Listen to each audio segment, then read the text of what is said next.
Here? Come on up. Mom, do you want to come up? Please?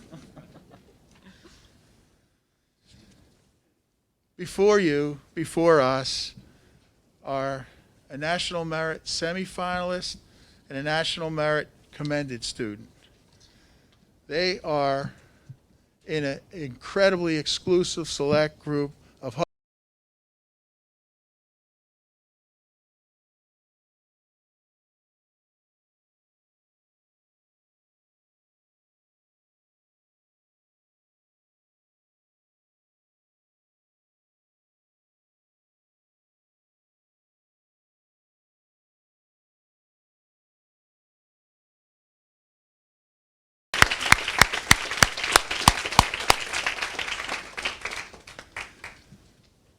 They are scholars, they are citizens, they are friends, they are family members, and quite simply, they make us all better. Thank you. Congratulations. You know, I have some certificates for you, Mrs. Fire. I didn't bring them up, so.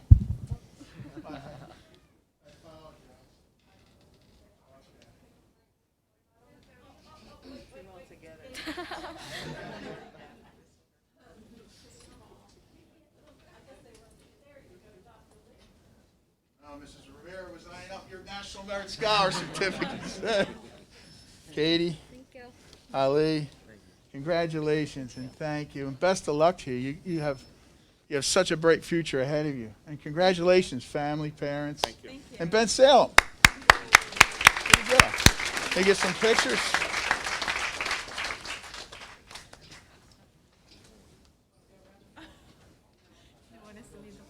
Right, right. How's this? Okay, we'll fit in.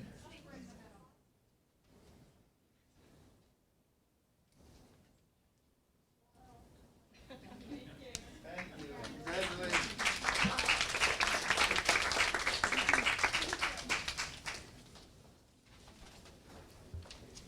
Before we move into the superintendent highlights, I would just like to say thank you to my colleagues for recognizing me, the administration, the teachers, the principals. Thank you so much for all your support over the 12 years. Thank you.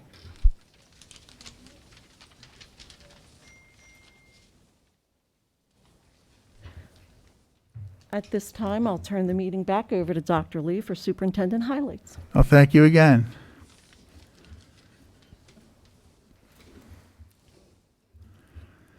Thank you, Faulkner Auto Group and auto dealers caring for kids. That's C-A-R, capital C-A-R-I-N-G, for generously providing 684 brand new winter coats for the students of Ben Salem. The coats, yeah.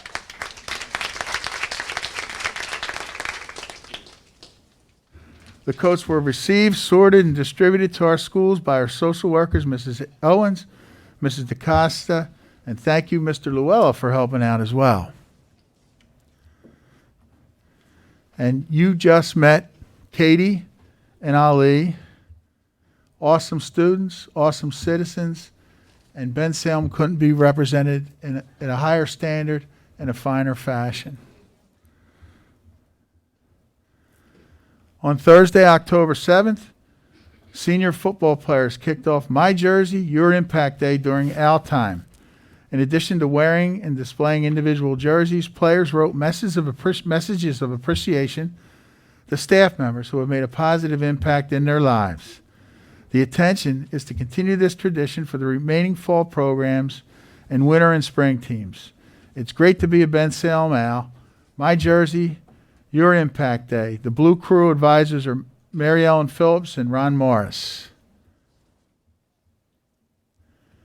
On Friday, October 22nd, Schaefer students and staff joined the fight against breast cancer by participating in their annual Pink Walk.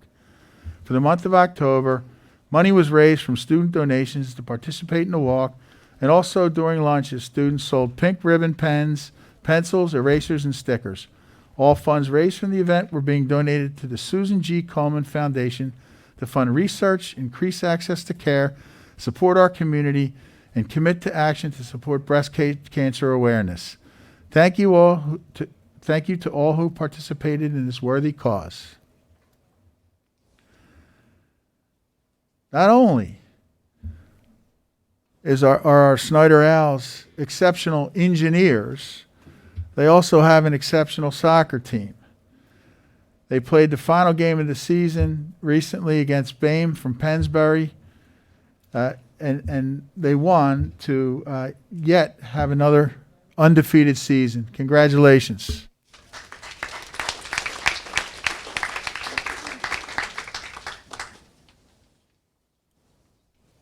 On October 7th, Belmont Hills kindergarten students celebrated their basic kindergarten training. After 2 weeks of hard work and dedication, the kindergartners successfully completed writing their name, cutting on the lines, coloring in the lines, using glue properly, and managing their materials. They took home a portfolio of all of their masterpieces. Not all portfolios are the same, but each and every one was done with care and technique. Great job, Belmont Bulldogs.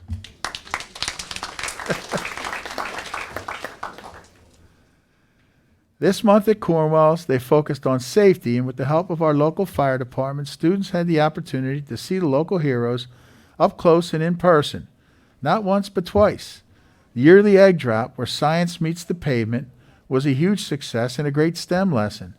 Fire Prevention Day also had the department out where kids could talk to and see the firefighters in their gear and learn how to be safe in case of an emergency. We are thankful for our hometown heroes.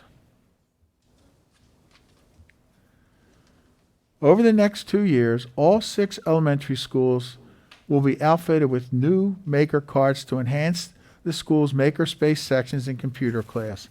The carts aid students in learning about STEM-related topics from simple machines to basic circuitry. In Mr. Caccio's class, FAUST students have been building different forms of claw machines based off of simple machines. As a group, the students are building their machine, testing it, adapting it, and preparing for the challenge on Friday. Whatever candy they can grab with their machines, they can take home. Wow. Some serious incentive. Rush kindergarten students have had an enriching start to the 2021-2022 school year. The students have been practicing positional words in math class, and they use their skills to complete an obstacle course in the school gym. Rush kindergartners have also learned all about apples. They can identify different parts of an apple, use words to describe the inside and outside of an apple, and even participate in a taste test with red, yellow, and green apples. I'm getting hungry. On Friday, October 22nd, Struble Kindergarten set out on an adventure to Shady Brook Farm. While searching for the perfect pumpkin, the kindergarten students applied their math skills by using positional words to help describe the pumpkin's location, as well as life cycle. The kindergartners were able to identify pumpkins which were ready to be picked and observe parts of the pumpkin life cycle. While gem mining, everyone was able to count and sort their newly found hidden treasures. A trip to the farm was a perfect place to apply newly learned skills in real-life situations. This fall, Valley's kindergarten classes are working on 2 social studies themes: Everybody Works and Where We Live. Over the next few weeks, the kindergartners will continue to explore communities and the people and places in them. During the lesson, students will match stores with the goods they sell and distinguish between needs and wants. They will learn more about safety rules and why they are important. Also, they will read about the many workers who help the people of the town, such as firefighters, crossing guards, police officers, bus drivers, and mail carriers. As you can see, each student was asked to replicate their favorite place in Bensalem to build our Bensalem community. The students worked on these projects with their families and even presented their work to their teachers and peers. That's all I have for you this evening, Madam President. Thank you. Thank you, Dr. Lee. I'd like to entertain a motion to approve the agenda as presented. Second. Any questions on the motion? All in favor? Aye. Against? Abstentions?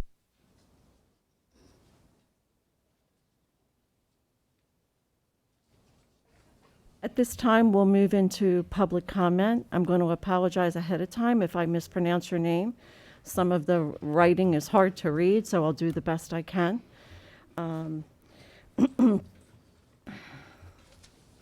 Any Bensalem community member who wishes to speak must sign up in person at the call center here prior to the start of the board meeting.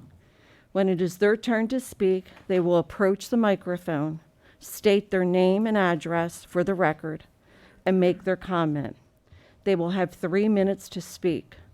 When the last registered person speaks, public comment will end for that meeting.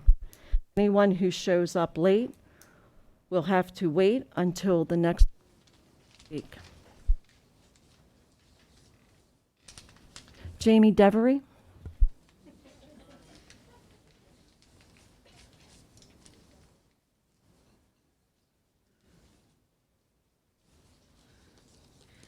Hi, I'm Jamie Devery. I live on Horace Court. And I wanted to address the severe learning loss of our students over COVID. We have had a lot of kids who have fallen behind, general ed, special ed, and it hasn't been good for them. We also have a lack of support staff to compensate for their needs, and we need to fix that. And I know Monday is my last day, but I think a part of the reason we have such trouble getting support staff is they're not making a living wage.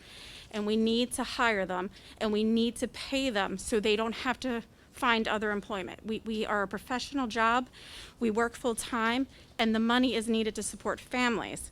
So hiring these people who work with our students every day, they should be making enough money to support their family while they work here, supporting everyone else's children. Thank you.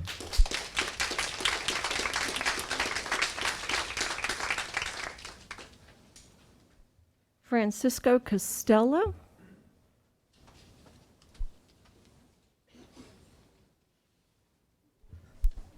Sure.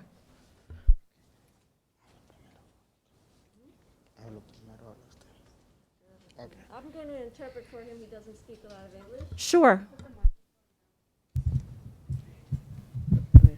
Okay. Buenas tardes, mi nombre es Francisco. Good afternoon. My name is Francisco.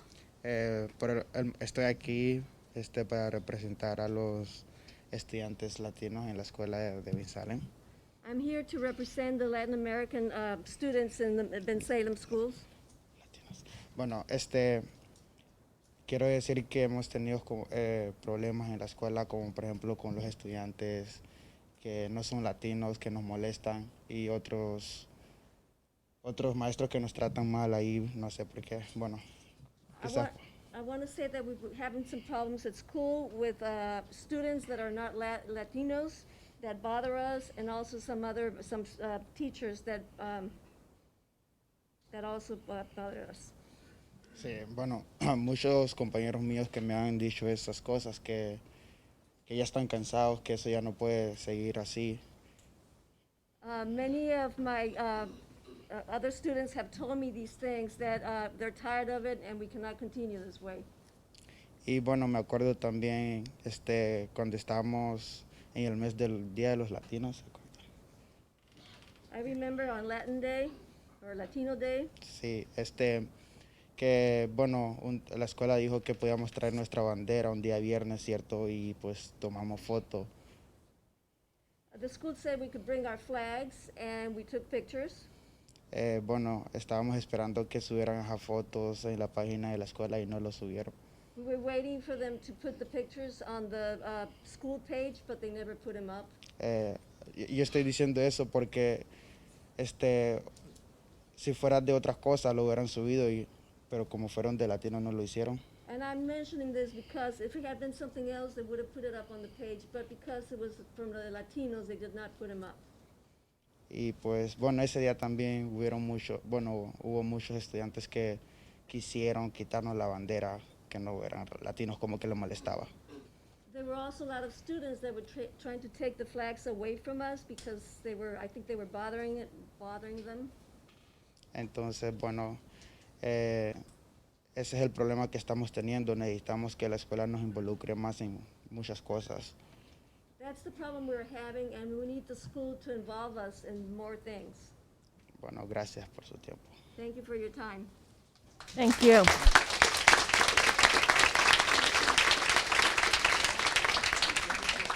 Why didn't that picture go up? Do we know?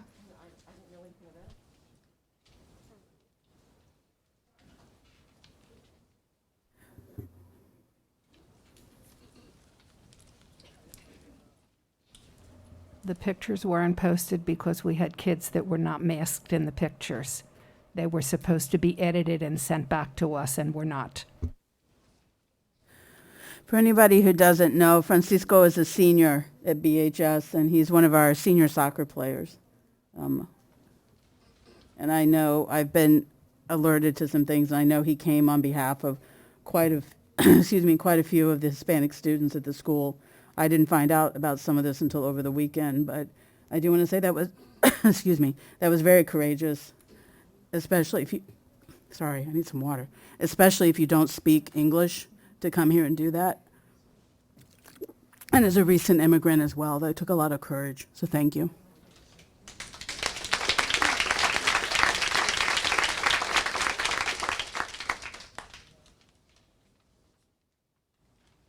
I also, one last thing. So the public, there's a lot of new people here tonight. Normally during public comment, we don't say anything back.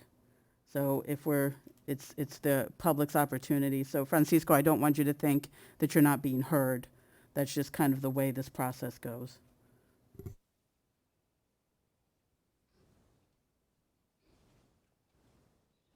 I believe it's Anita Fumuk. I'm sorry?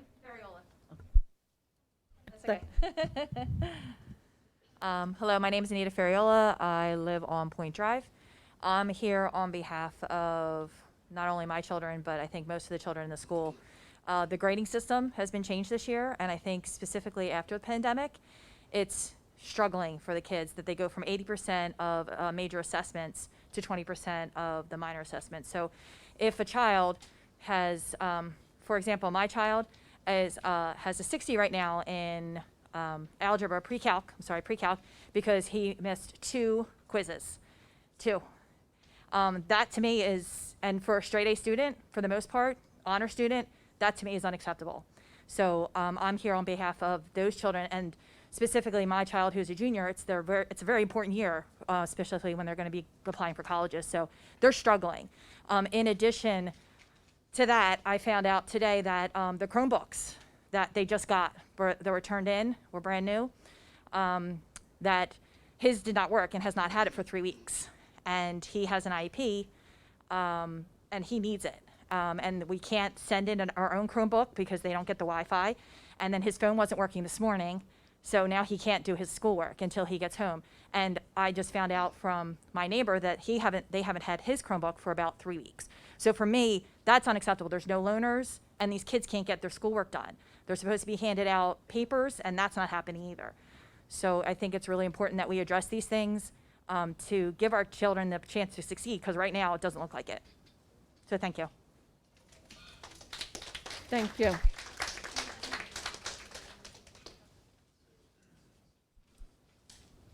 Nancy, I'm sorry, I can't read your last name here. Nancy, come on up. Right? Yeah, I guess.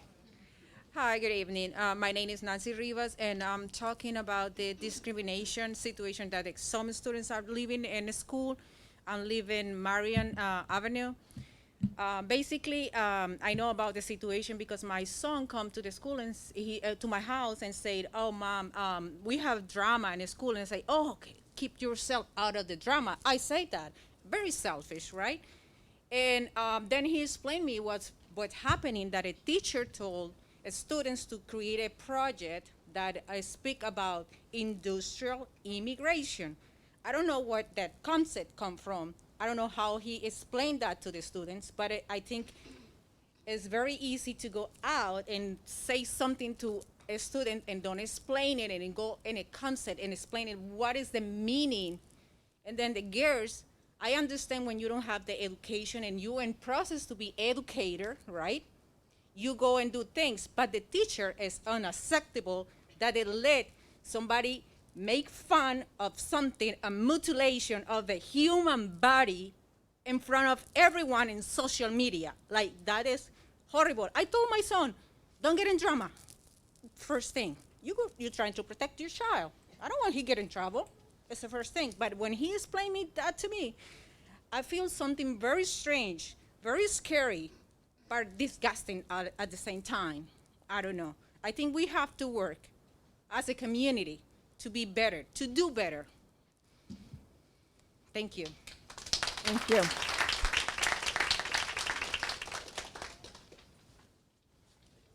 Ma'am, I'm just going to say, I saw what you're talking about, and I believe the administration has been made aware. I certainly had a conversation with Dr. Lee about it, and it was disturbing.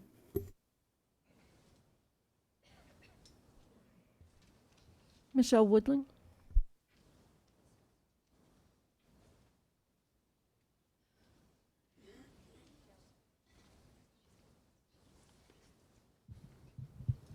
Good evening, Michelle Woodling, 5111 Judson Drive. It's my understanding that the large majority of CARES funds are going to be used to pay for normal budget special education costs.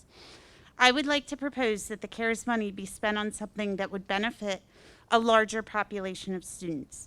Last year and the end of the previous year was like no other, and hopefully will be like no other. However, it has had an effect on our students and our classrooms. The pandemic learning gap is real. I see it firsthand every day with my own student, through the students that I work with, and through the stories from other parents. What I am proposing is that CARES funds be used for some much needed academic resources. I'm not talking about more computer programs. The district has enough of those, and after a year of online learning, the emphasis should be on improving the quality of in-person learning, not continuing to put students online. I'm talking about hiring some additional personnel to assist with instruction, such as intervention specialists who can push into a classroom during the core subjects to support students. This could also be accomplished through the hiring of additional instructional assistants. Person-to-person learning is extremely important for developing brains.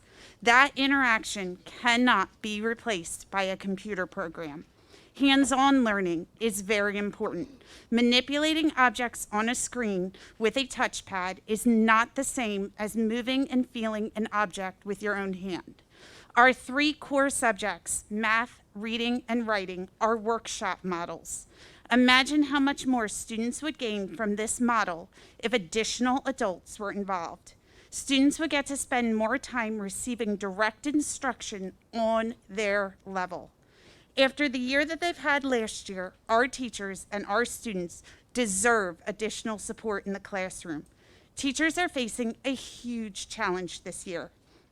We need to help our teachers. Helping our teachers helps our students. It's that simple. Now, before you say, well, we can't get workers, that's an excuse to not even try. And when it comes to our kids' education, that's not an acceptable answer. Thank you. Have a good night.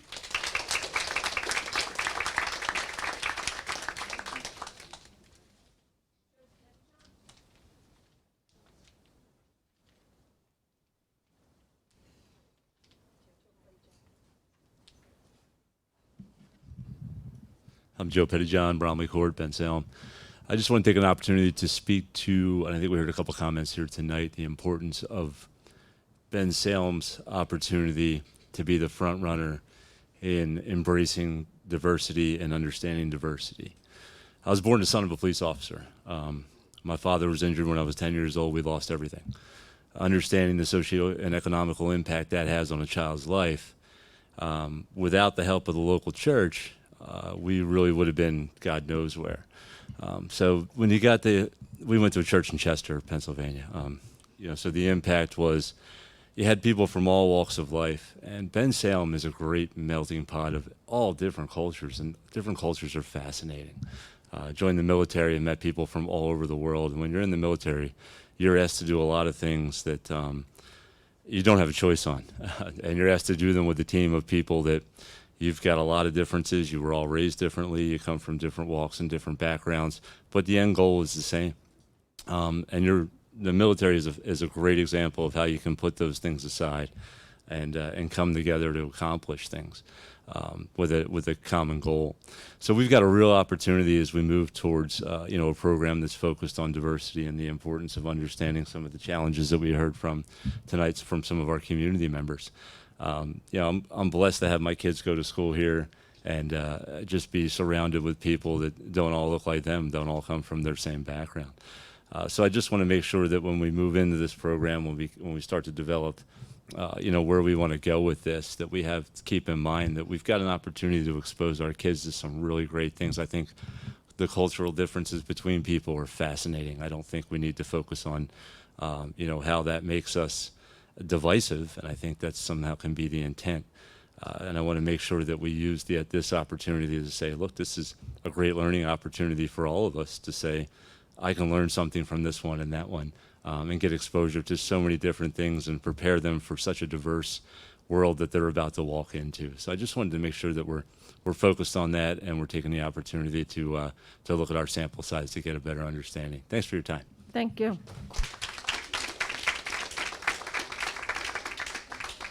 Jia Patel?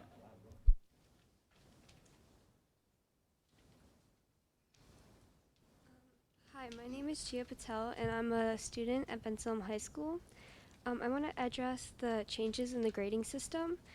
We recently changed it to 80% assessments and 20% learning activities, and I've watched this affect my peers harmfully. There's a petition that's been going around to change the grading system.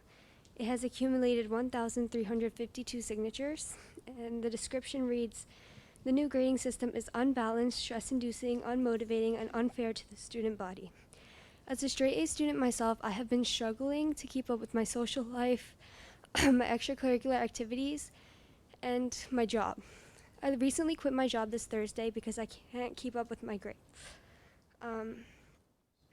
As a straight-A student, I have a lot of stress put on me by my parents and my teachers to keep my grades up. And it has been really hard for me with this new grading system, because on top of everything else with clubs and standardized testing, I am struggling to maintain my honor roll.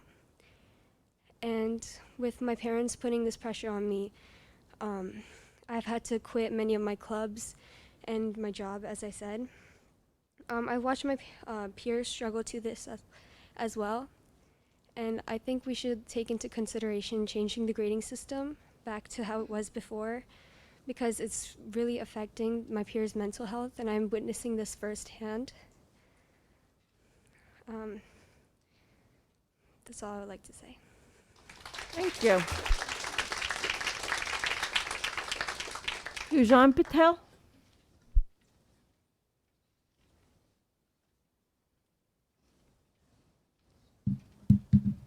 Hello. Okay. Okay. Hello, my name is Gunjan Patel. I'm in 10th grade and from Bensalem High School. I'm here to address the problems of the new grading system. As we all have heard, 80% of our grade is assessments and 20% of our grade is learning activities. This is very disturbing to students and is increasing their stress level. They could be doing great in a class and then boom, one test score, their grade goes all the way down.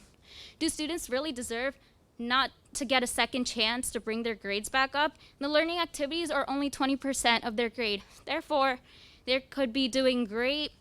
They could have so many assignments, but it really doesn't help their grade at all. Not all students are great test takers, and even if they do poorly, they deserve a second chance. And I'm speaking for over 1,300 people that have signed the petition. So we need this change for the students, and we need to look out for our mental health for our students. So we need to bring this change. Thank you. Have a great night. Thank you. Joseph Colazo?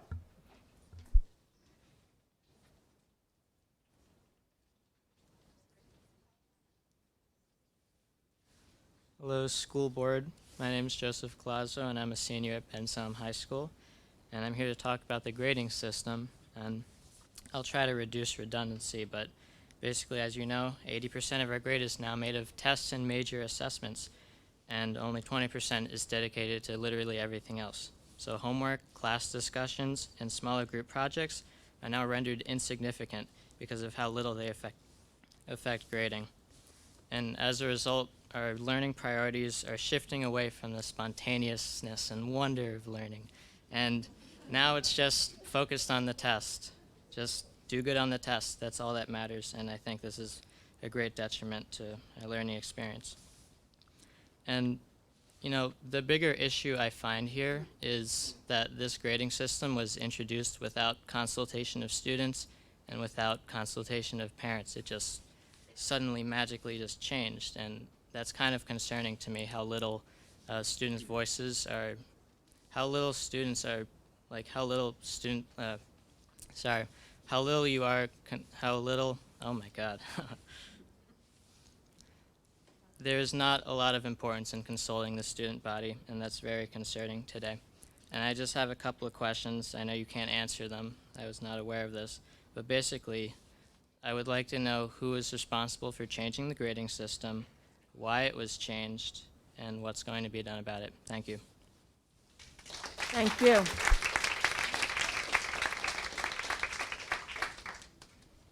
John Jordan?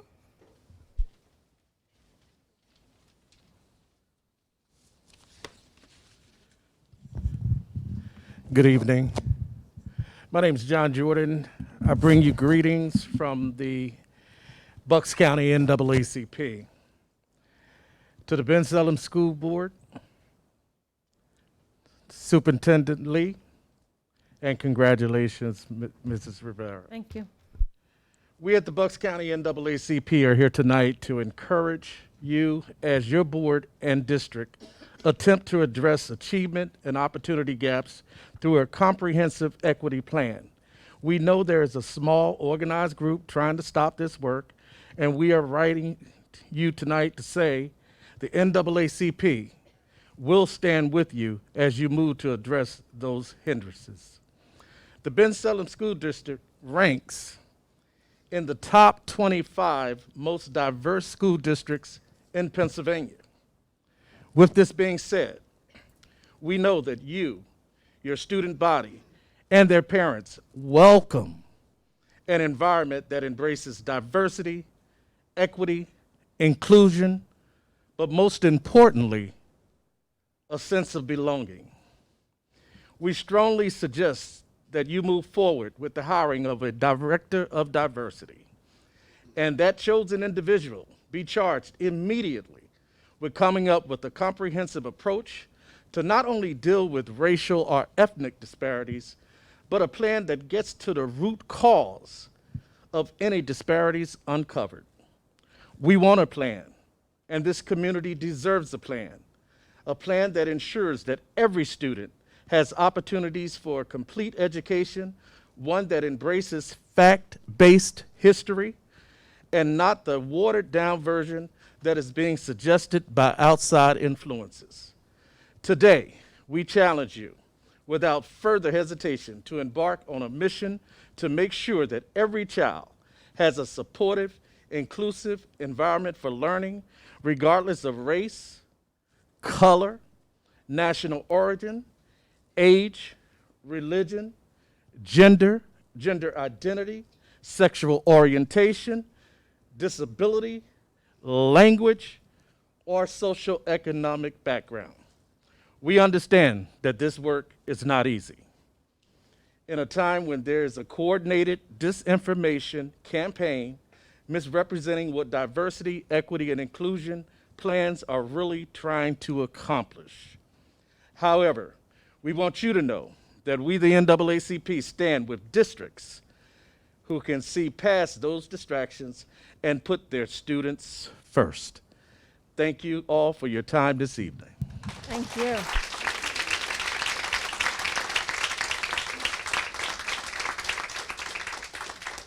John Paladoro?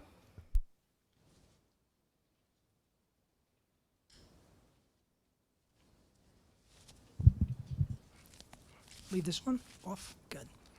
Good evening, everyone. John Polidoro, Bensalem, Pennsylvania, 1035 Portside Drive. You pretty much know why I'm here already. I believe tonight there's going to be on the agenda a vote to hire a person as a contractor or to write the specifications for the upgrades and repair of the Schaefer Pool. I believe that's only the opportunity to hire a person to review and to write the spec. It really isn't doing any work. If that's not done tonight, if you guys elect to vote that down, then that will close the pool permanently because there will be no further conversations, there will be no further construction. So I'm here tonight to say all we would be doing tonight in the vote is to agree to hire a person who would review the pool specifications, write the specifications, so you guys can get it out to 3 contractors for 3 bids and make that happen.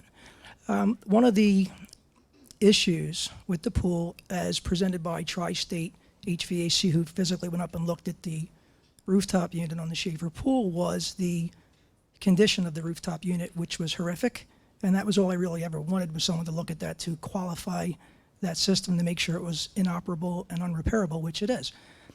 When we look into hiring a person, or if it is approved tonight to hire a person to review the entire facility and to write the specifications, just be aware that the gentleman that came out from Tri-State, they are the representative from Dectron Systems that make the rooftop unit.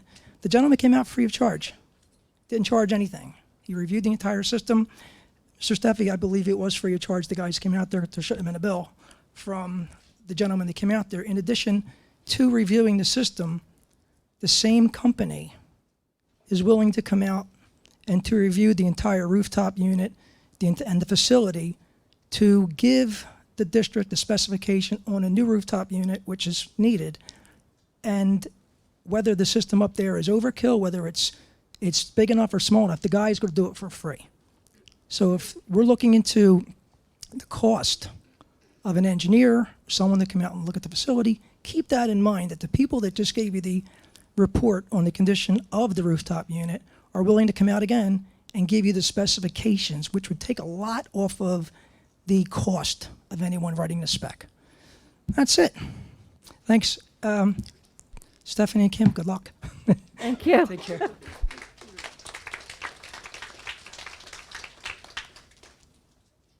Margot Mikowski.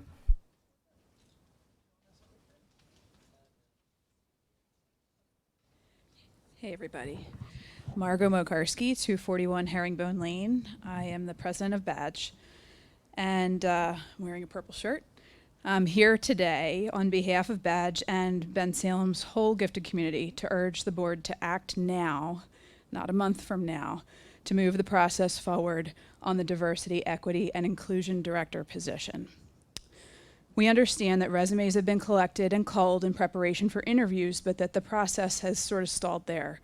And in just another month, the holidays will be here, and the most qualified candidates will have moved on. We're seeing that in my world, so I know that's a very real thing. We don't bring these people in now for interviews in the next few weeks. We're going to lose them. We're going to have to start from scratch. And then it's even that much further down the road that we actually get somebody here to start this work. So why does Badge care? Because DEI is about how we handle our differences. As parents of gifted kids, we deal with this every day. Our kids often see the world through a pretty different lens than the kids that sit next to them, whether they share that readily or keep it to themselves. And they do have unique talents, that's true, but they have very real challenges to work through. Diversity includes our neurodiversity. So as frequent advocates for our kids, we know that the best educational experience for all kids begins in an environment which acknowledges their differences and strives to ensure an appropriate education for everybody. While many of our teachers do great work on this mission, relying on piecemeal teacher-led efforts is not enough to ensure educational needs are met. This district needs a cabinet-level DEI director to help support and inform those efforts and to lead them district-wide. Ben Salem kids are counting on us to do our best, and it's time to act now. Thanks. Dulce Sawyer. Dulce Sawyer.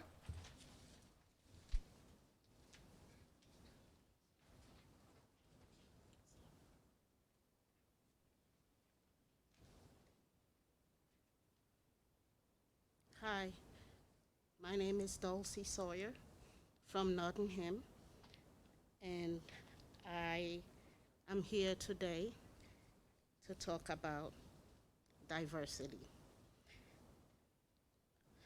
My note is gone. I'm sorry.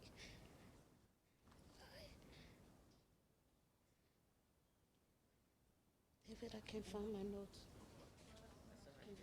Do it from the heart. No.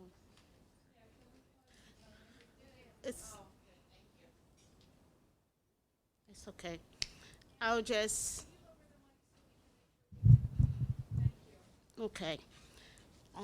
I'll just talk from my heart. I am a resident of Bensalem, and I've been here for about 30 years. I have raised a daughter, single-handedly, and she has become a young, fine lady today. As you all can hear, I have an accent. So I'm from Africa and came here, and I know the importance of diversity. I understand the difficulties of being accepted by others based solely on your culture and ethnicity. That's why selecting a diversity officer is incredibly important. Someone that has the ability to bridge the gap between communities while promoting environments of inclusion and respect. This also shows reflection of how our community prioritizes issues surrounding principles of equity. We are all the same, yet different. We all have different cultures and religious differences, yet we are all the same in God's eyes. Let's give our children the opportunity to grow up in a society where the culture, race, and ethnicity are celebrated. Thank you.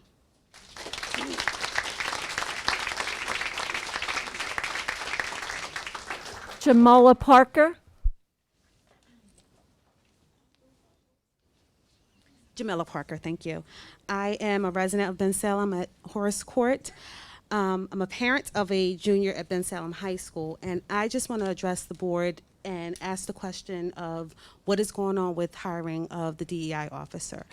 I don't want to echo everyone else just and be redundant with it, but I just want to just speak from the heart to say we need a cabinet level person to hold us accountable. I've seen all on social media the push from, I believe it's the Patch article about how diverse Bensalem School District is, and oh, we're touting this. However, if we do not have that accountability person in place, it is null and void. You can say what you are on the outside, but if you're not that on the inside from within, I'm listening to what the student said about what his experience was as a Latino. A DEI officer would have actually helped to hold things accountable. Whatever the assignment was that teacher issued out, that would have been something that would have been addressed from a DEI officer, someone who has the background and the experience to address all of that diversity, equity, inclusion, and access needs that we have here in Bensalem Township. Thank you. Thank you. Elena Hardison.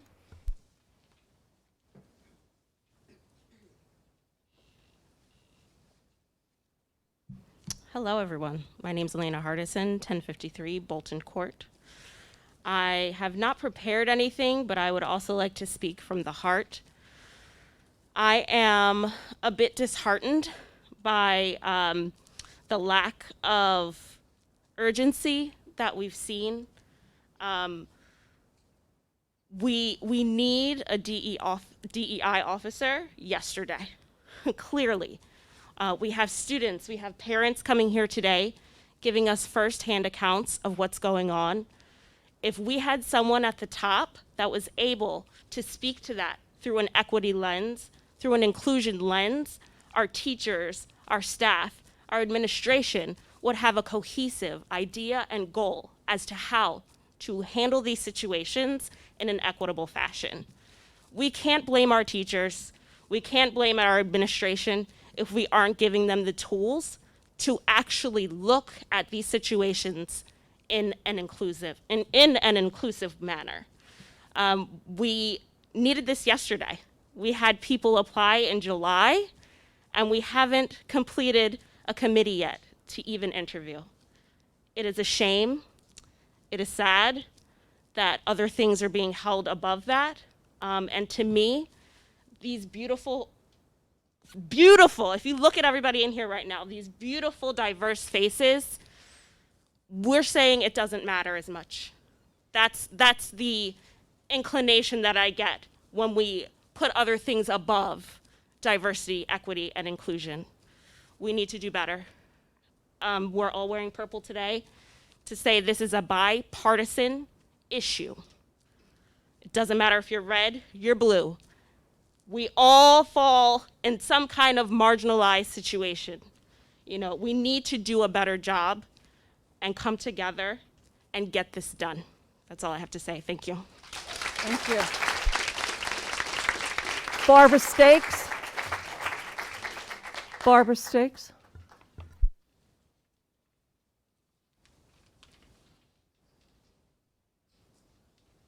Hi. The Diversity, Equity, and Inclusion Program being offered to the Bensalem School students, teachers, and administration should be adopted. And we should hire a DEI officer. From what I understand, Bensalem School Board has been in the process of hiring a DEI officer for about 3 months.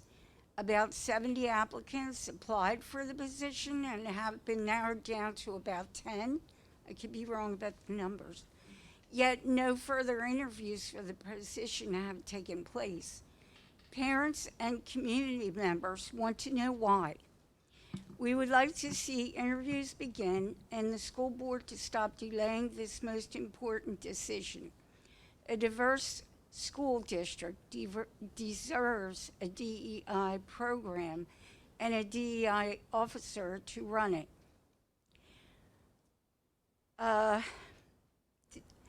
Well, it's a little controversial.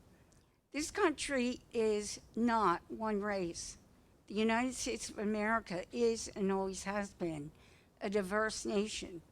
The Bensalem community are different shades of white as well as black, from the cream skin of Irish or Ukrainian through shades of Asian, Hispanic, to Indian, to African American, and more. Equity and inclusion mean that every person is entitled to life, liberty, and the pursuit of happiness, a phrase that is familiar to every proud American. This is who we are. Bensalem Township is one of the largest diverse communities in Bucks County. As such, we cannot fight against ourselves. Our current mayor has always commented on how proud he is of Bensalem Township's diverse community of nationalities. We are too. A constant narrative of us versus them is tiresome. Children do not recognize a concept of guilt or racism unless it is taught to them, because a child can be taught acceptance and empathy just as easily as teaching them fear and judgment.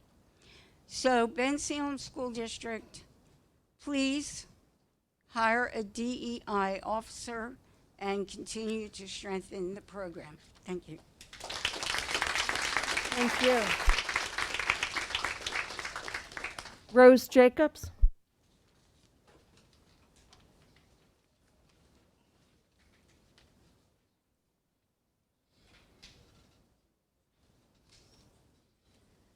Rose Jacobs, 4803 Dare Faith Drive, Trevose.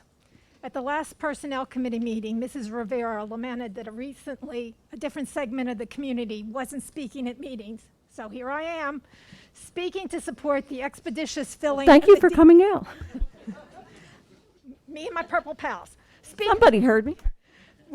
I'm speaking to support the expeditious filling of the DEI director position. I have learned that inclusion is not like me graciously inviting someone to dinner that I am making, but it is like a potluck buffet where everyone participates on equal footing with all aspects of the meal. Everyone belongs and no one is less than, whether they are bringing pizza, pierogi, paella, potato chips, or my specialty, paper goods. Mrs. Rivera may not remember our first conversation about 20 years ago after a parent focus group at BHS. She seemed to feel slighted and excluded because she erroneously thought that the district sponsored Badge but provided no support group for parents of children with special needs. I explained that Badge was an independent organization, not a district group. However, if the district did have a forum for special needs parents and gifted parents, which parents and children might have benefited from being included in the district decision-making process? Perhaps the mother I met at Unity Week, who talked about how terrifying it was to send her nonverbal autistic son off to middle school. Perhaps the Valley parents who were told by the district their child wasn't gifted, but then paid for private testing that determined he had 140 IQ, and then the district still fought the placement. Or the parent who explained after a high school meeting that she didn't know if what was being proposed was the best option because she hadn't gone to school in America, but in the Ukraine. Or the parents who didn't speak English, but who got letters from the district written in English about evaluations. Or the mother, also from another country and culture, who shared this story at a Badge meeting. She had told her husband she was coming to the meeting to ask her questions, and he said she could come to the meeting, but she shouldn't ask questions. She explained, I told him, this is America, and I am going to the meeting, and I am going to ask my questions. She received a large round of applause from the parents for her bravery. Like her, let us all be brave. Let's recognize that we aren't perfect, but that we can work together to do better because all our children and all our staff deserve it. Or we can pretend that we don't need to grow. We can ignore the equity report and, like Upper Dublin, have a civil rights lawsuit brought against us.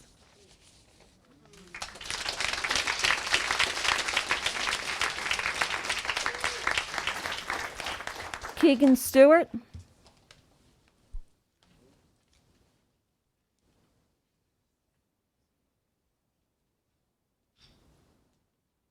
Joyce Hadley.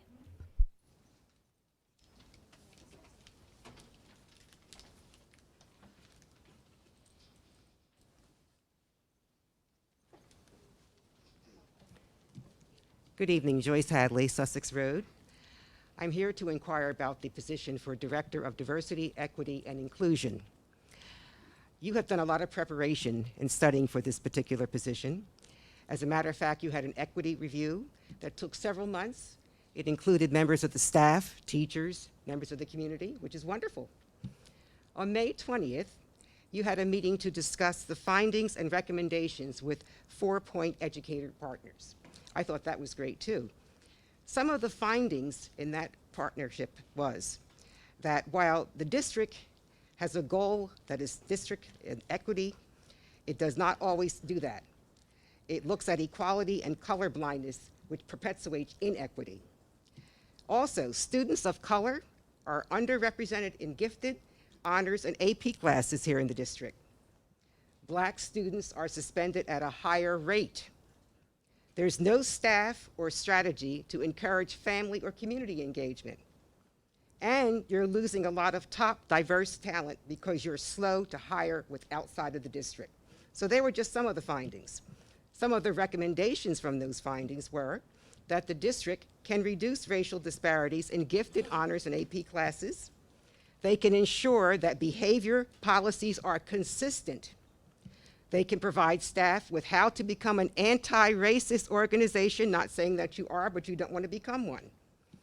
And that you can create a welcome center for newcomers and English learners. I thought that was terrific.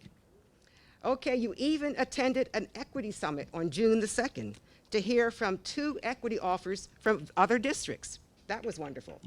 Then there was the budget presentation of June 23rd that actually listed the DEI position.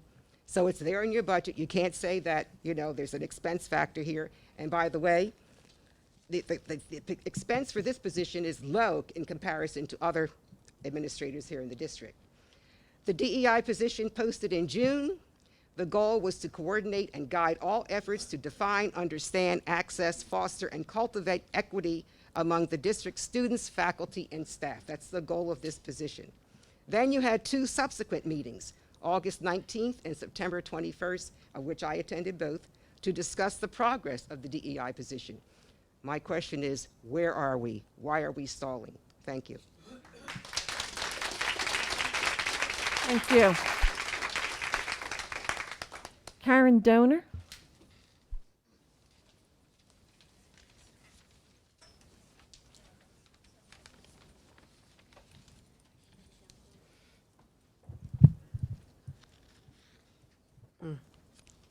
Oh my goodness. Don't wear earrings with holes in the back. Okay. Good evening. My name is Karen Downer. I reside at 2320 Paris Avenue. This Bensalem community is one of the top 25% most diverse communities in America, and we constantly make the claim that we celebrate our diversity.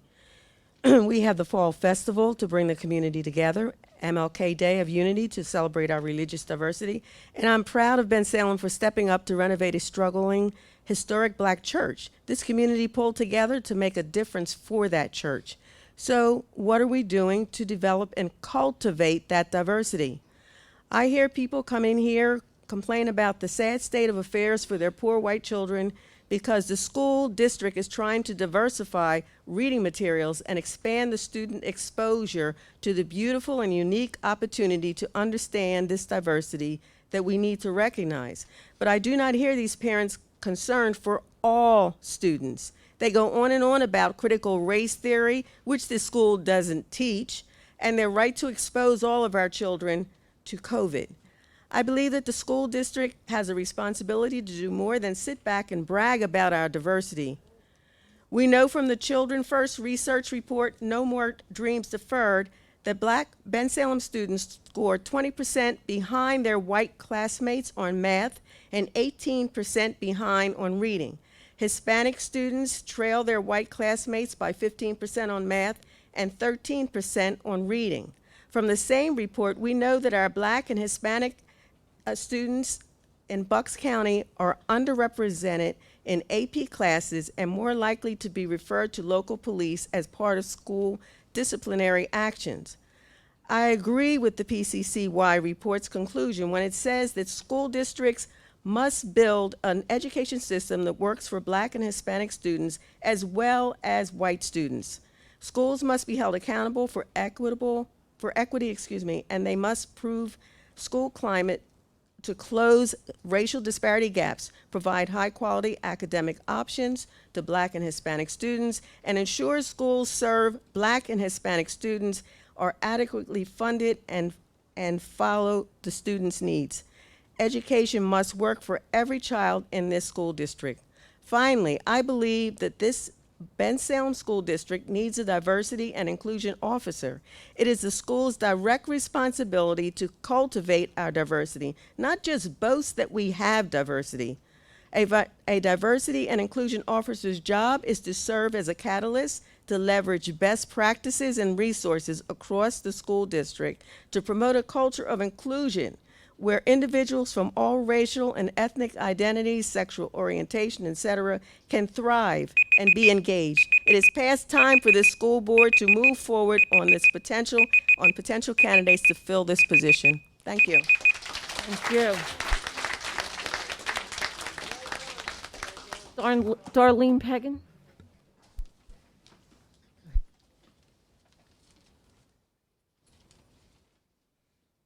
Miss Darlene Pagan. Good evening. My name is Darlene Pagan. I am a freshman at Ben Salem High School and I am of Puerto Rican descent. I'm here to speak to you all about the ongoing issue of racism in our district, but specifically for today in Ben Salem High School. I'm going to start off by listing just a few of the microaggression and overall racist behaviors that some students, as well as teachers, have exhibited towards me and other students. As I hope you all know, September 15th until October 15th is Hispanic Heritage Month. In honor of Hispanic Heritage Month, a teacher at my school decided to make a post on Schoology announcing she would be offering after-school tutoring for Spanish Heritage Month, where students will strengthen their English speaking, writing, and comprehension skills.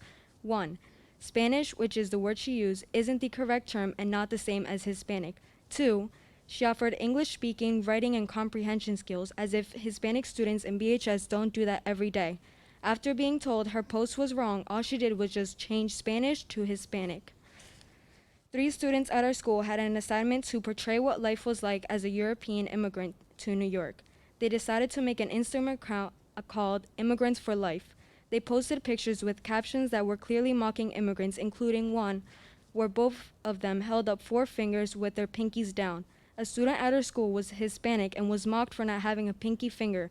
The caption on the picture read, "Lost some fingers at the factory today. Hashtag no biggie, hashtag get well soon." At the beginning of the school year, for a football theme, it was decided that it was okay to have a Hawaiian theme, showing that it's not even seen as dressing up as indigenous people, therefore disrespectful. I can list many, many more, and there's still so much more that should be said. A diversity officer should be placed in a school immediately. Consequences for students and teachers who do things like this should be much stricter. And lastly, and most importantly, our own attitude and mindsets need to change. It's preached about how diverse BHS is, but yet, what happens to minority students is often not taken seriously and swept under the rug. Thank you. I would also like to point out how you said that you didn't want to post the pictures of the Hispanic kids holding up the flags because there were kids without masks, but you put up kids who did not have masks in like 2 of the pictures with the elementary school. So I don't understand that. And you say you don't want masks, but there's people speaking here without masks on. So I just wanted to point that out. Thank you.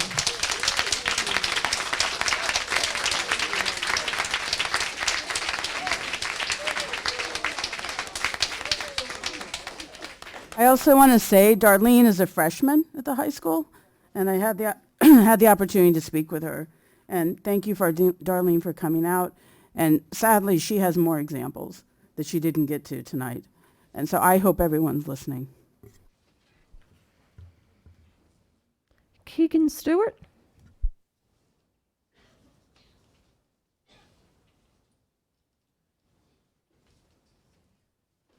Well, that closes public comment for tonight. Thank you, everyone, for speaking.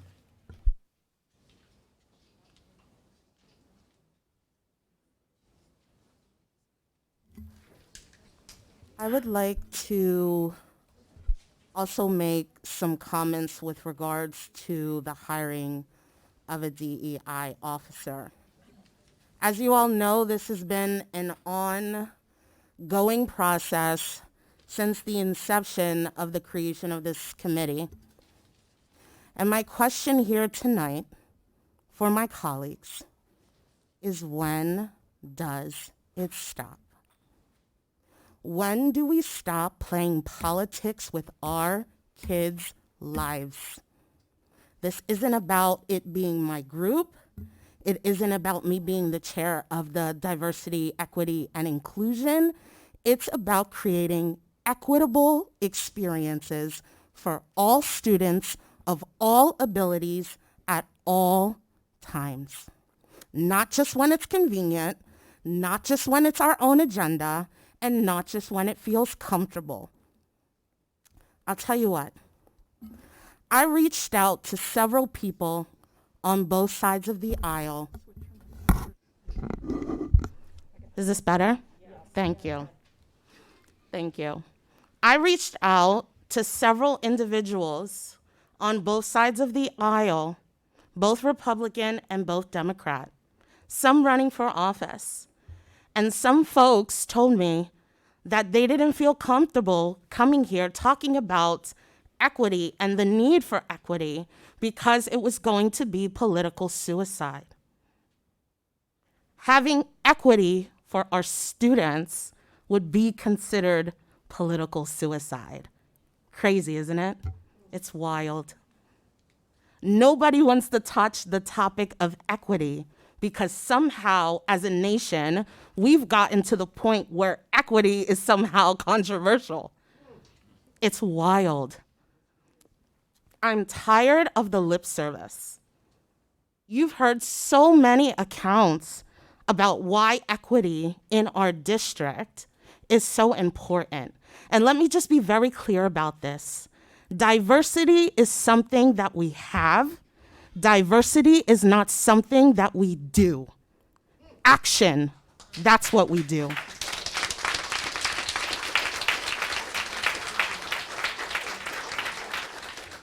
I want to make it very clear. This is not a black issue. It's not a white issue. It's a humanitarian issue.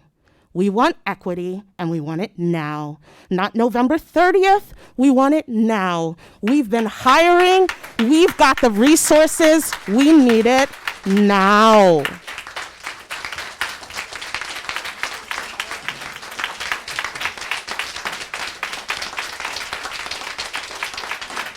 It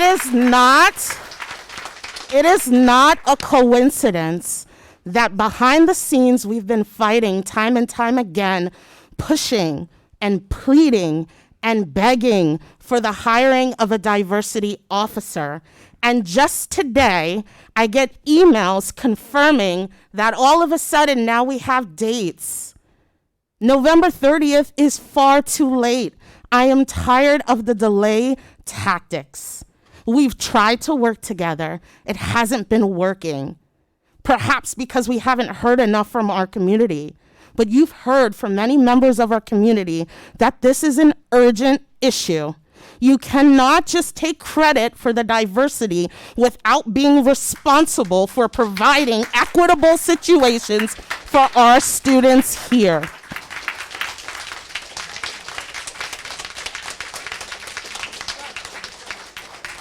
This administration has delayed for too long, and we as a people demand equity in our schools today. Today.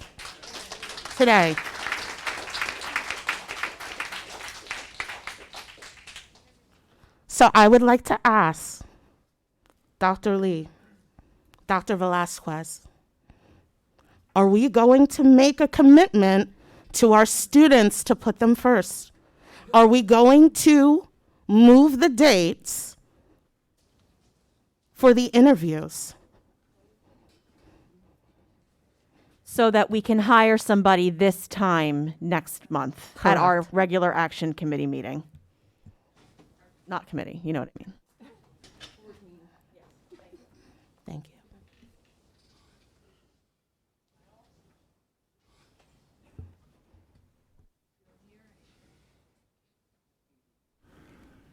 As you all are aware, the district is searching currently for two very important positions. By now, we had hoped to have concluded both. The initial search for our HR director commenced simultaneous with the DEI director back in the summer. We had the committee was constituted. We had a first round of interviews. The committee directed me, on the basis of those conversations, to go back and search again. We did. As you heard earlier, the response to the DEI director position was remarkable, frankly overwhelming, and a testament to the opportunity here in Bensalem, the work to be done, and the quality of the community, including our students. Simultaneously, we continued to plan for school reopening. No small task, given COVID, given all of our commitments and obligations to our returning students and staff. and hiring approximately 60 teachers, both contracts and long-term subs, without an HR director. For 45 days, I was that person until Ms. Hindenburger graciously agreed to come out of retirement and support us until we were able to procure the services of an HR director. Thank you. That still isn't a commitment, Dr. Lee. Thankfully, thank you for letting me continue.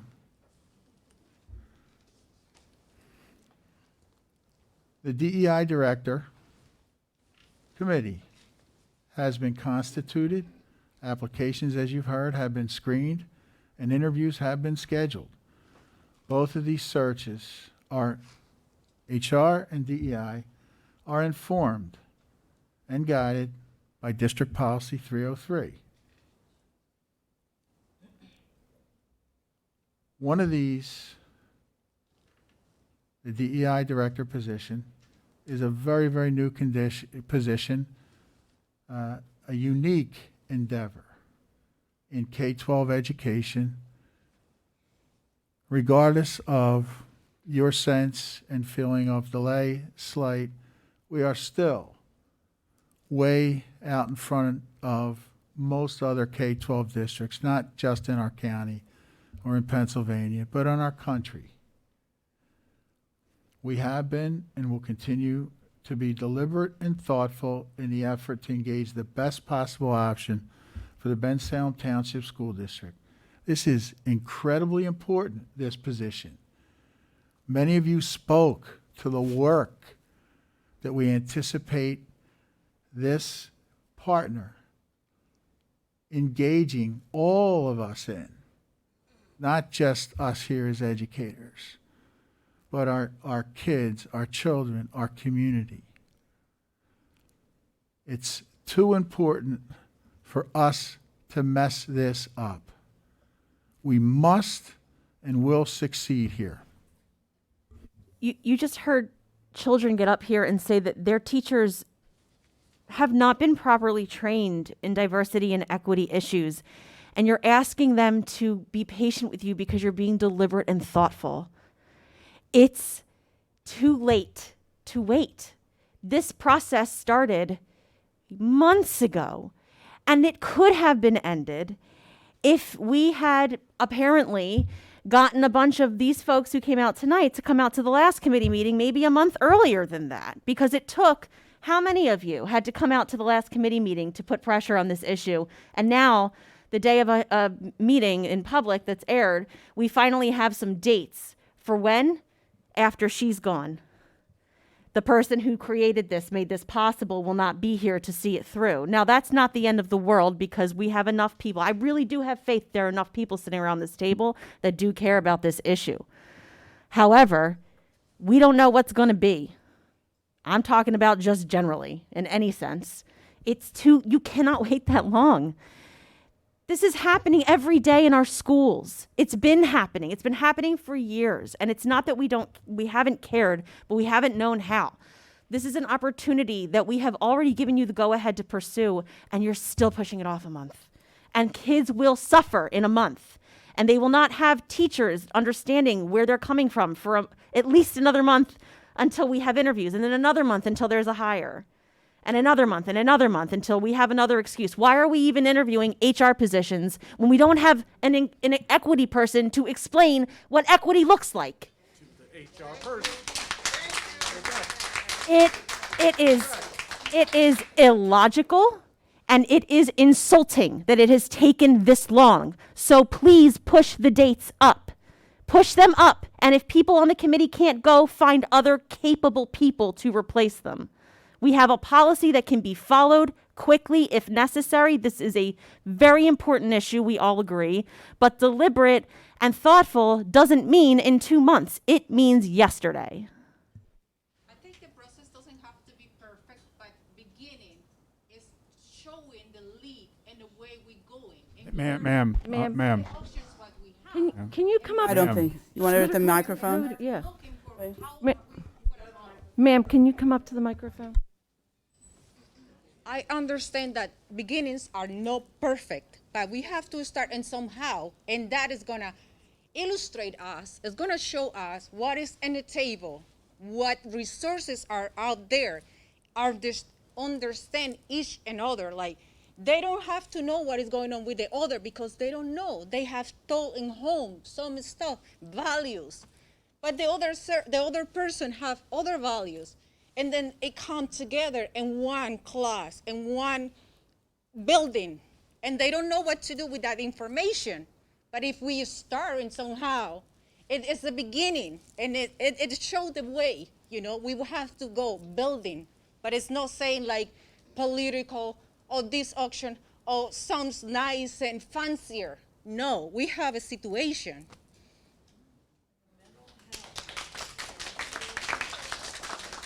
I'd like to call attention because policy 303 was mentioned. In policy 303, number 7, it says the board may, at its discretion, authorize deviations from this policy.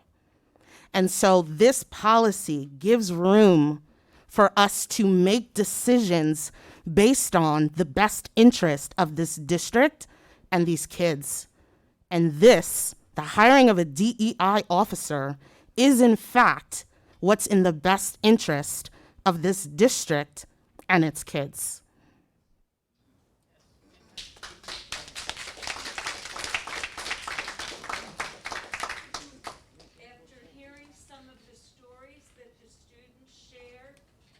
Ma'am, can you come up? Can you?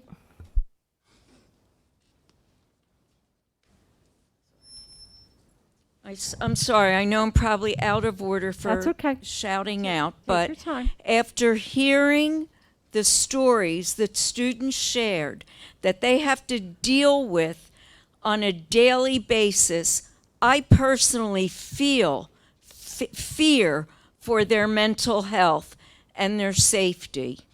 And I think that, above all, makes it more important that you get moving on this.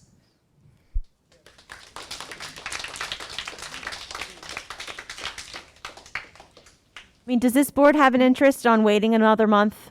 No. The board. The board. Thank you, Barb. She's very excited. No, seriously, does the board have any interest in moving this process along in the next week? We would send out another email to do it. The committee, I believe, has been constituted. I believe we have interview dates. I think the candidates have been contacted. And I think that half of the interview committee is pretty ticked off that the interviews are about a month away. Whose schedule can't do it until November 30th?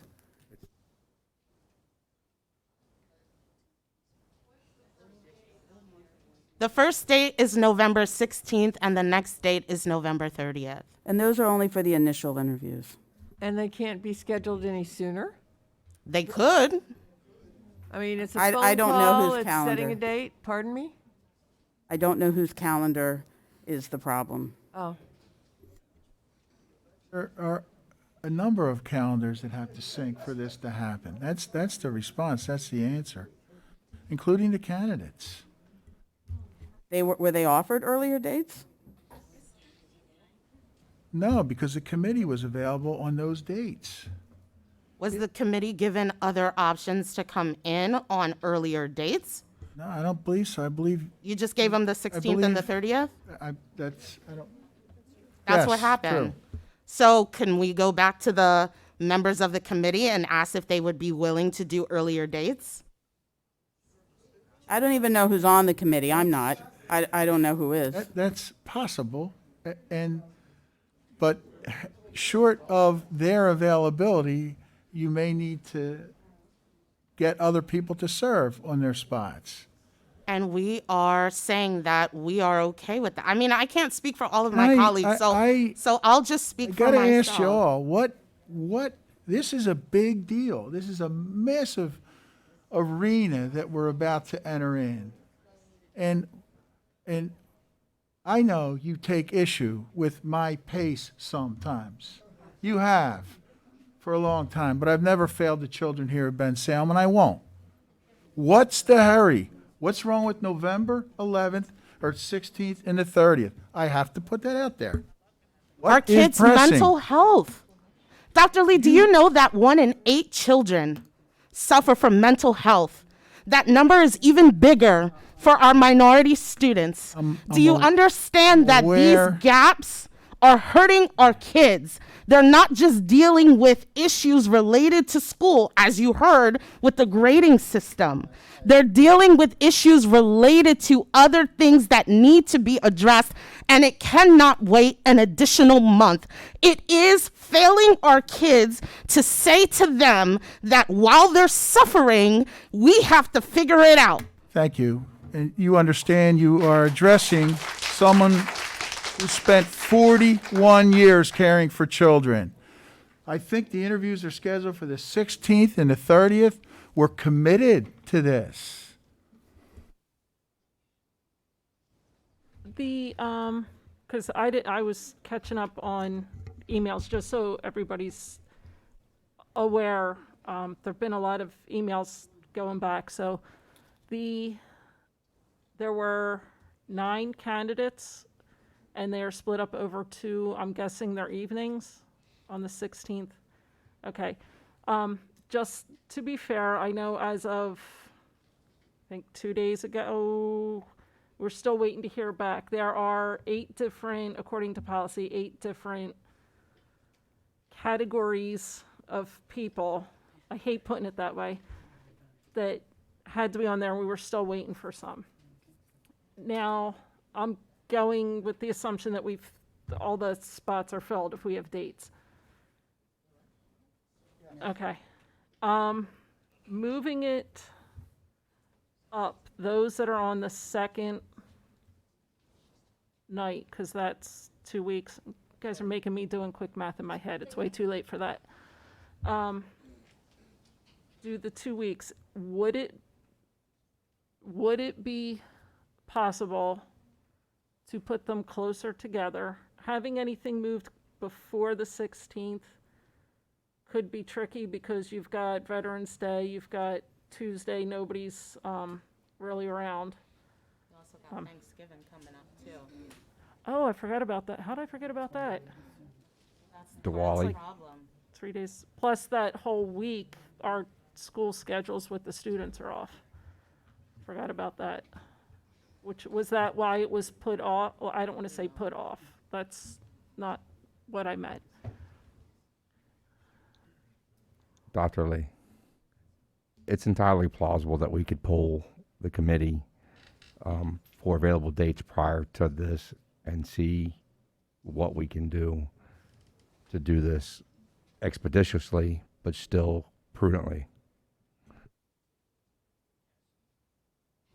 Dr. Lee, you've now heard from the majority board that we would like this moved up, and policy 303 allows for it. And Mr. Price was right. I think we could do both. We could be diligent, prudent, careful, and still more expeditious than it is.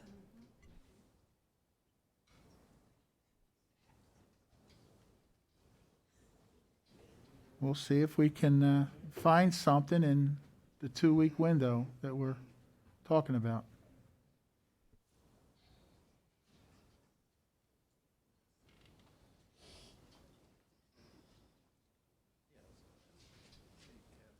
Dr. Lee, I value an administration. You know, this is a difficult position, and we want to make sure that we do the right choice. This is very, very important on both issues. You know, the HR director as well.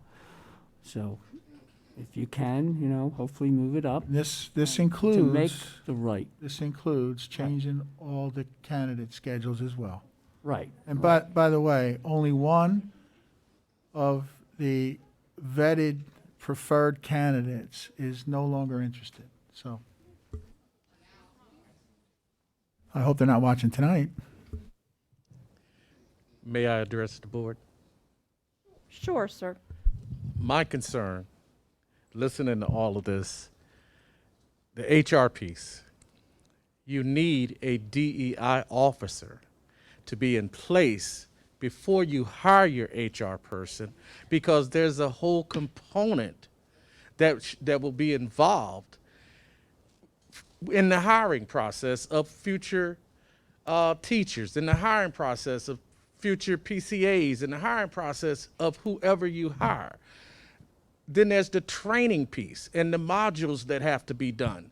All of that needs to be created by the committee and with the DEI officer before you hire a HR person, because that HR person has to be taught and shown all of the things that are going on in the district that they may have to address with current employees that are already here. And I have a question, and you can answer it if you like, and it doesn't matter. What does 8 different characters of people mean? I'm just curious. What does that mean? Like the categories, it's in the, for each administrative position, like assistant superintendent, director, so this way everybody has like administrator, principal, teacher selected by BTA, board member, they participate in the interview. So like when I said categories, that's what I like. This way there's a wide range of people that are participating in the interview. It just makes sure everybody's represented. Well, not everybody. A lot of the classifications aren't represented, but that it's not just a couple of people making the choice.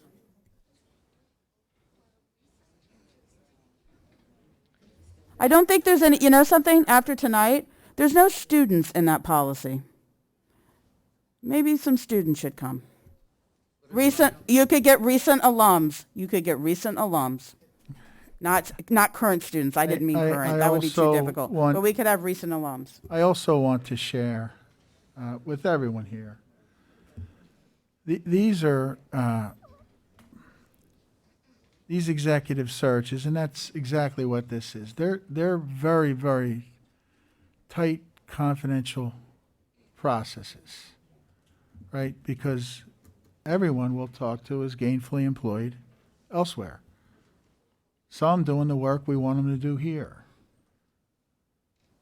So we try to be inclusive through policy and practice, but and I understand the suggestion, but that would be a challenge. Well, recent alum who are community members is what I meant. Community members can participate. I think there's even a category for that. Maybe it should be some very recent alum who know what these children are talking about. So we'll look at it. Dr. Lee, that's a question. Is it because the committee cannot, adjust their time to accommodate a sooner time than the 16th or the 30th? Or is it because we have set the time and we say, you know what, we got to go with that time? Yeah, we started out with a date and time and tried to fit people in. Now that's the 16th and the 30th isn't exactly where we started. We offered up a couple options in the beginning of the process, and this is where we ended up.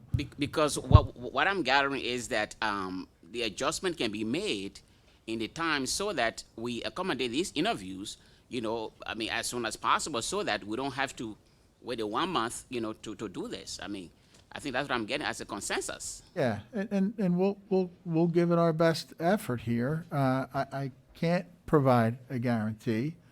Nor would I, but there's a lot of moving parts is my point. You can use the policy committee slot. It's right after personnel. Yeah, after personnel, we can move the meeting to another time. It's fine. Everyone's going to be here anyway. Thank you. Dr. Lee, I'd like to speak to your hesitation about asking the candidates to change their time. I've been on executive searches, and I have been searched.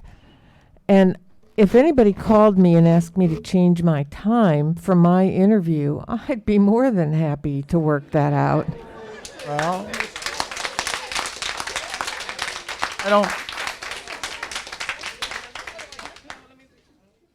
I believe you, but I didn't intend to insinuate that the candidates would be challenged. But there may be some travel concerns and issues and current employment situations. So, but look, we're gonna look at the opportunity or option to adjust this if at all possible, and we'll keep people informed.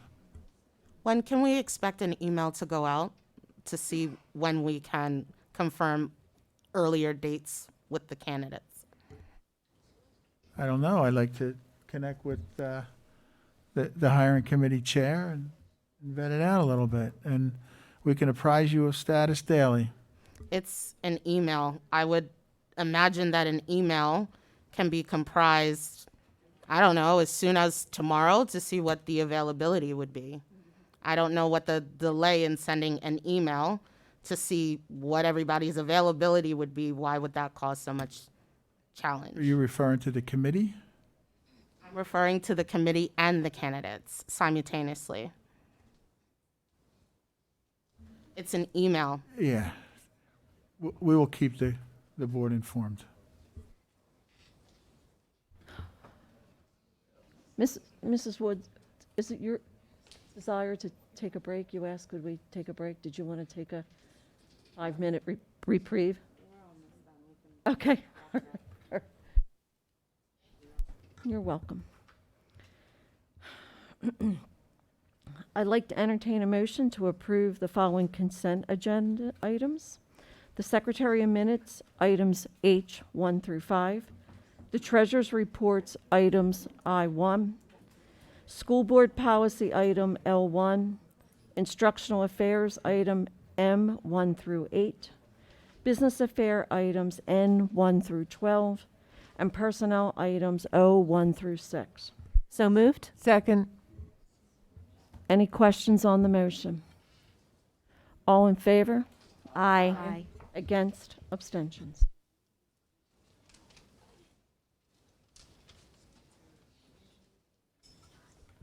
Do you have anything to report? No, there's no solicitor's report as we discussed in executive session. Thank you. Just so the public knows, we are back to the regular business.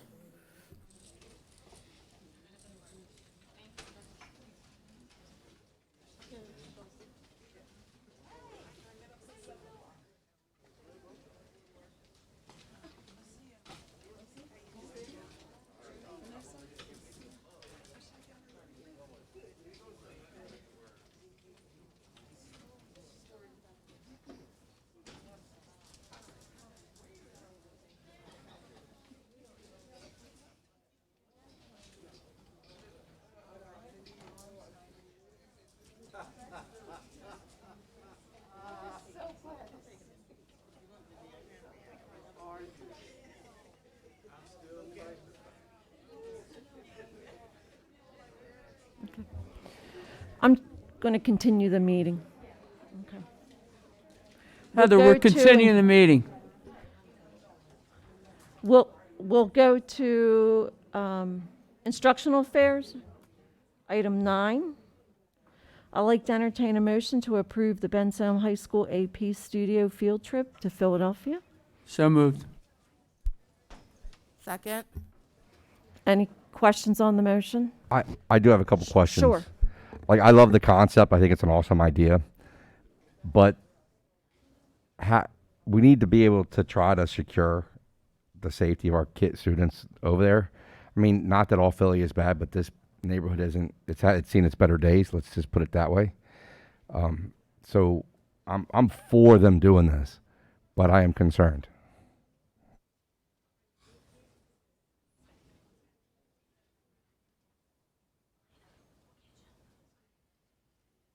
I think this is something that it's going to be a lot of people, isn't it? It's not just going to be us. I think there's going to be other groups there, and they're going to be working with the university as well. UP maybe. Yeah. So I hear your concerns. Is that out? That's not outlined in. I don't know that it is, Eric. You're right about that. It might not be in there, but I'm pretty. I could be wrong, but I'm pretty sure. They're partnering. We are partners with Penn, but actually this particular trip was through Penn. Yeah, it looks like there's going to be a community party and mural opening with local food vendors and resources. So that's like part of it, but no, I hear you. But I do think that it's not just going to be like a small group of our kids and that's it. There's some great chaperones too, Najera and Brian Allen. They're excellent.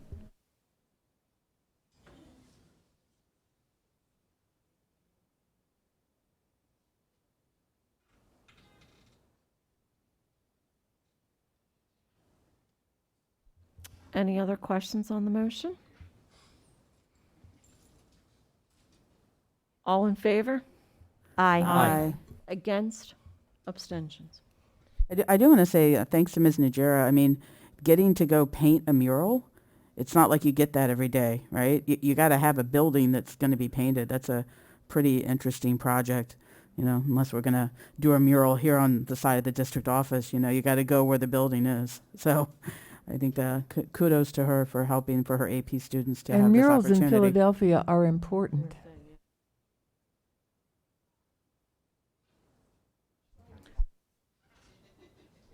We'll That move. Mrs. Nicholas wants a mural. No, I just asked, which side of this building? We'll move into business affairs, item 13.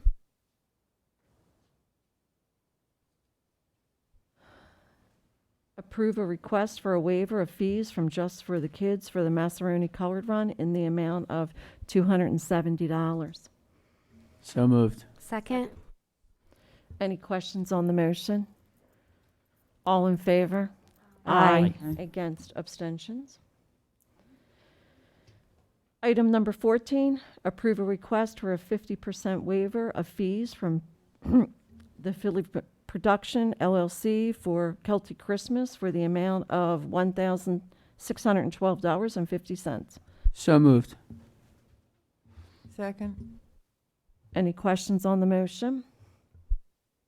Just one question. The reduction would still cover all out-of-pocket costs, right? So we'd still be covering anything that the district has to put forth, like whether it's electricity issues or having maintenance. Okay. Okay. And thanks. remember, these funds are going to be coming to the Ben-Salem Education Foundation. And we thank a great teacher, C.J. Mills, for providing this great program. This is an amazing event. I highly recommend everybody to come. It's amazing. Questions on the motion? All in favor? Aye. Against? Abstentions? Item number 15, approve a request for waiver of fees from the Ben-Salem Township Police Department for physical fitness testing for the amount of $1,710. So moved. Second. Any questions on the motion? All in favor? Aye. Against? Abstentions? We'll move to personnel. Item number 7. Ms. Motion to approve the memorandum of understanding between the Ben-Salem Service Employees International Union, SEIU 32BJ, District 1201 at the Ben-Salem Township School District. Second. Any questions on the motion? All in favor? Aye. Against? Abstention? Number 8. Motion to approve the memorandum of understanding between the Ben-Salem Educational Support Professionals Association, ESPA, and Ben-Salem Township School District.